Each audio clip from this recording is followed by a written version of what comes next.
Hey everyone, Cleo here and welcome to my channel. Today is Bookmas day 9 already, and today the prompt is the best book covers of 2018.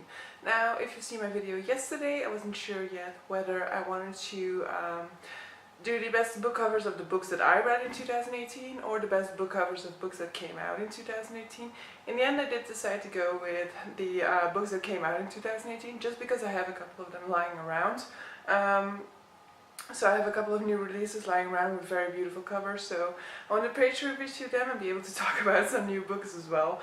So the first one that I'm going to be showing off is the UK edition for Skyward by Sanderson. We need to be back a bit more to fit it in. So yeah, this is the UK edition. I definitely prefer the UK one, and so I especially ordered it in the UK edition. I still like the US edition. Usually I have more of a more of a discrepancy between my liking of the US edition and the UK edition. This time around I like both of them, but I still really prefer the UK edition one.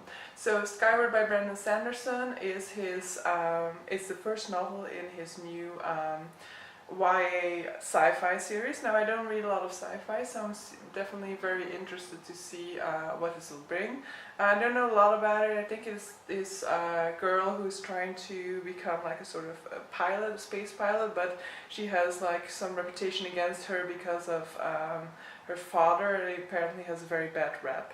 Now I was really hoping to get to it immediately once it was released, but with my November TBR being as full as it was, I didn't end up getting to it, also because the month of November, October has been a little bit of a slump for me, so I'm hoping to be able to get to it in 2019. I mean, I will probably get to it, I don't know. I won't make any promises yet, but it would be great to get to it in 2019. Second book is actually a book that I have read. So it is the winner of the Man Booker Prize, Milkman by Anna Burns. Yeah, if you've seen my I think it was in my November wrap-up, yeah. If you've seen my November wrap-up, you know that I wasn't entirely happy about this book, so I liked it. It was okay, it had very nice moments in it, but it was also quite difficult to get through, and the narration style was a bit complicated and confusing, and while I don't necessarily feel that these are problematic, in this book I didn't feel that they were rewarded neither. I mean, a very difficult narration style can be rewarded with a very nice book or a very nice story or very nice character development. In this case I didn't really feel like it happened. But overall I was still happy to have read it, and I think for certain people it will definitely be a recommendation. But if you already aren't very much into literary fiction, I would definitely not give this a go, because it is very much, yeah, it's very much that genre, and also a bit like highbrow. So if you're not used to the story, to this type of style, if you don't like that type of style, I think you will DNF it. So I'm still happy that I read it. The goal is to finish all of the Man Booker Prize shortlist books. And maybe next year do it actually before the winner is announced. But so this year I was too late in that, so I only so far read the winner, but I do also have the shortlist on my bookshelves, which brings me to two more books that I want to mention for the beautiful book cover. Alright, the second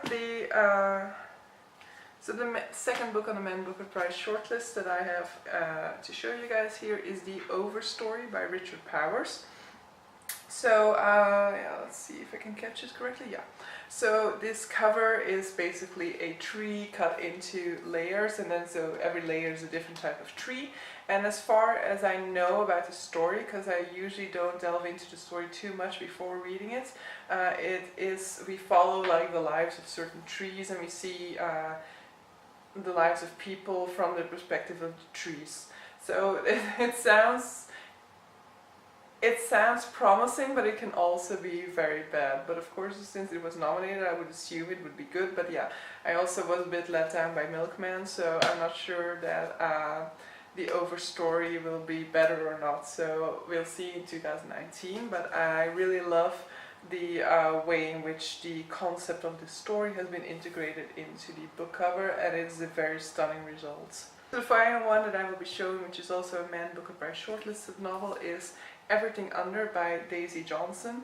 Now, but I know absolutely nothing about this one, so where for the Overstory I at least know some, like, the basics of the premise. For Everything Under I know absolutely nothing except for this beautiful cover, so it's very much like illustration style. For me it has for some reason like a sort of fairy tale feeling to it. But I don't know, I know nothing about the story, so we'll have to see in 2019. But in any case, I do think it deserves a mention for a very beautiful book cover. So these are the 4 book covers that I've decided that are on my shelf for the books that I read in 2018 that are definitely for me worthy of being considered one of the more beautiful book covers of 2018. I did not go into like book covers for books that I do not have or do not have on my TBR or anything like that, just because I feel like I wanted to be able to show them off physically, and that would just have also been so broad of a spectrum to choose from, so I stuck to the ones that I actually have physically on my shelves. So I hope you enjoyed these ones. Definitely let me know if there are some books that you saw for 2018 that had beautiful book covers, and then I'll definitely check those out as well. So see you tomorrow when I'm not entirely sure what I'll be shooting anymore, so see you tomorrow. Bye.